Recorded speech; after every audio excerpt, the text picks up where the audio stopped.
Some highlights from this year's draft. The first round was all about the SEC. 15 players selected Thursday, most by a conference all time. LSU was well represented the first 2 days with 10 players drafted in the first 3 rounds, tied for the most by a school all time. As predicted, the wide receivers stole the show, 13 off the board in the first 2 rounds, most in the Common Era. And we also saw a Heisman Trophy winner go first overall for the 3rd straight draft. Here's Aditi Kinkhabwala with the Bengals.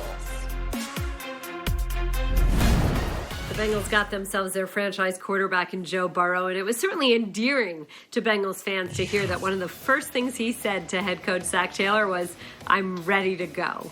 But now, perhaps even more important than the selection of Burrow was the fact that the Bengals showed they are committed to investing around him. With the first pick in the 2nd round, they chose Clemson receiver T. Higgins. And that's with A.J. Green, Tyler Boyd, and John Ross already on the roster.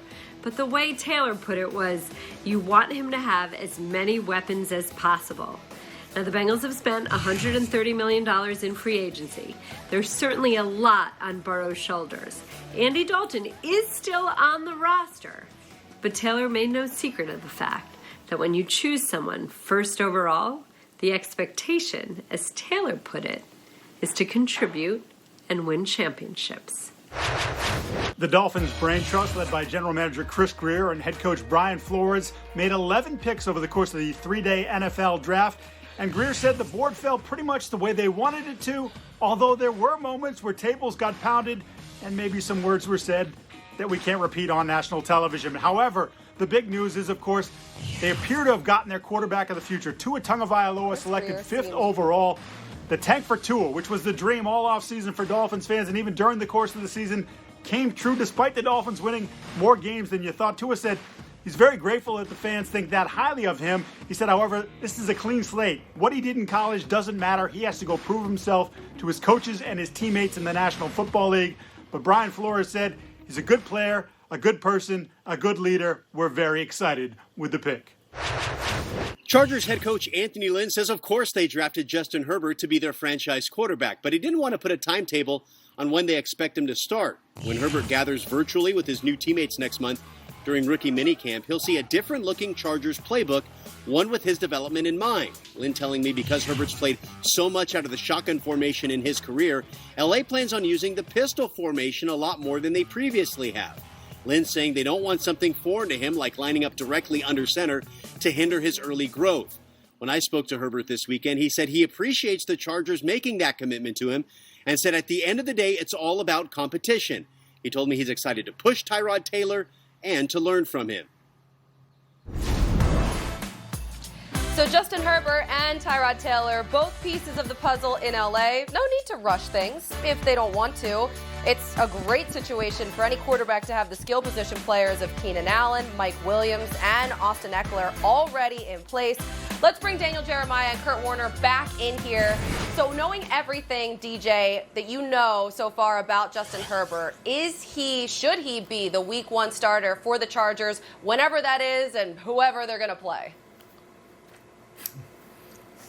I don't think so, Colleen. I think you look at the situation there. Justin Herbert has a lot of impressive tools, but I think there's some more time that's needed with him. And when I look at this Chargers team, the formula they're going to try and win games with next year is dominant defense, which is going to get a healthy Derwin James hopefully for the entire season, something they didn't have last year. They bring in Kenneth Murray. They're going to be very good on the defensive side of the ball, and they want to run the ball, protect the ball.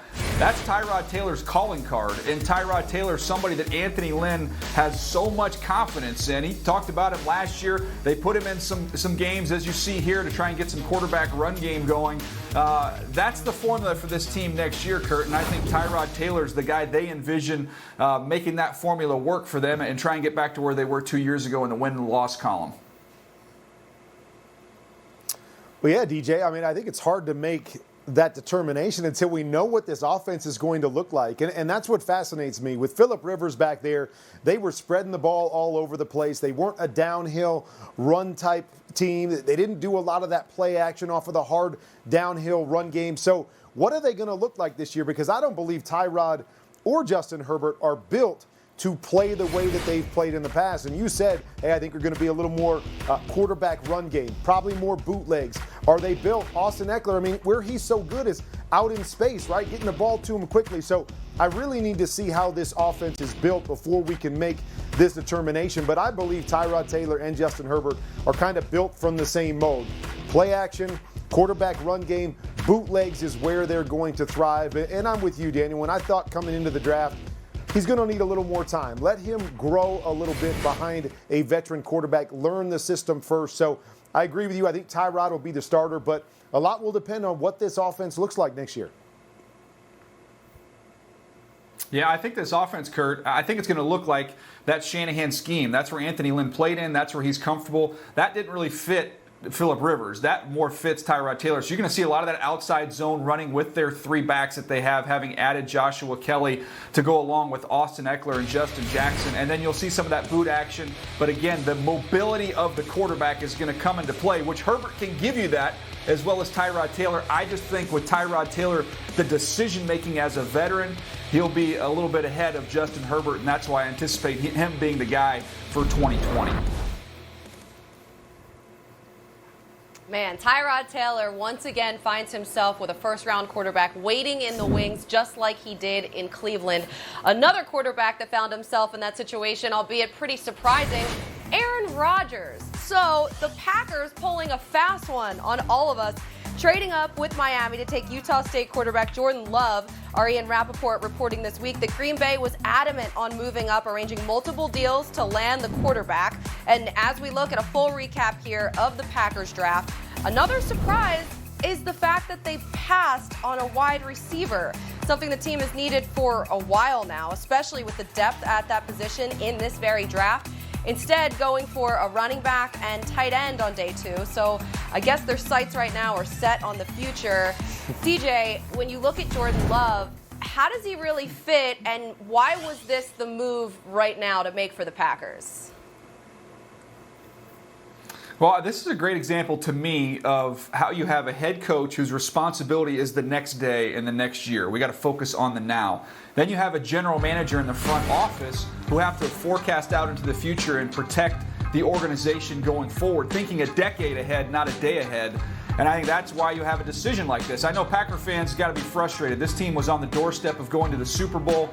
You want to bring in somebody that's going to help your quarterback, not eventually replace them. But they've had the good fortune, Kurt, of going from 15 years of Favre to 15 years of Rodgers, and I know their hope is that they'll eventually get to 15 years of Jordan Love. I just don't see it happening for a couple years. I think this is probably Jordan Love on the bench for 2 more years before he's given the keys to this car.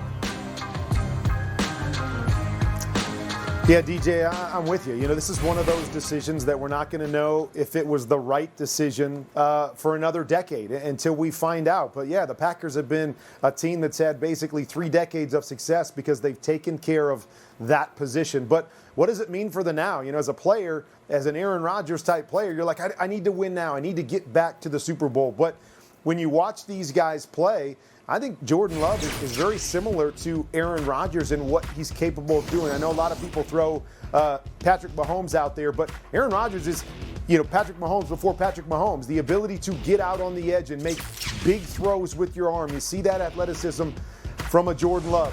Right here, tight throws into tight windows, being able to use that big arm, confident. You see those kinds of throws over and over again. You'll see him throw from a lot of different platforms. Look, he's looking to his left. Feet aren't set, comes back to the right. I mean, how many times have we seen Aaron Rodgers do that? Being able to buy time within an offense, being able to create plays with his legs. So he's built in a similar mode to Aaron Rodgers, but I'm with you. I mean, Aaron Rodgers is going to be the guy there until he's not there anymore. And so whether that's 2 years, whether that's 4 years, we have no idea. But if Jordan Love turns out to be the guy they think he is, they'll have another decade of success once Aaron Rodgers is gone. Well, I know a lot of people are looking and asking the question, will Aaron Rodgers be his mentor? Is he going to take him under his wing? If you're Jordan Love, forget all that. Just use Aaron Rodgers as an example. He used that time that he was sitting and waiting for Brett Favre. He remade himself mechanically, totally, completely changed his throwing motion, and he became a better quarterback because of using that time wisely. Jordan Love doesn't need to do that mechanically. The way he throws the football is pure and as beautiful as you'll ever see, but he does need to improve his decision-making, and that's something, if he can put in the work, Colleen, Colleen, day after day during this time while he's sitting and learning and become a better decision maker, he'll be able to hit the ground running once he does eventually get the opportunity. Yeah, DJ, I mean, speaking on that, I was in those situations a couple times in my career where a young quarterback comes in and that whole idea of being a mentor or not being a mentor, and whether you accept that role and you go out of your way to teach a young quarterback, or as you said, the young quarterback, you don't have to do a lot of things different. Just make yourself available. Come watch film with me. Come look at how I study. Ask me questions after every play. And so if I'm Jordan Love learning from one of the best that's ever played the game, that's exactly what I'm going to do. I don't have to, be heavy on Aaron Rodgers in every situation, but I am going to follow him around and watch what he does and say, hey, if I'm going to have a chance to be special like this guy, I'm going to take everything I can over the next few years until I get my shot. And hey, it's a great way to motivate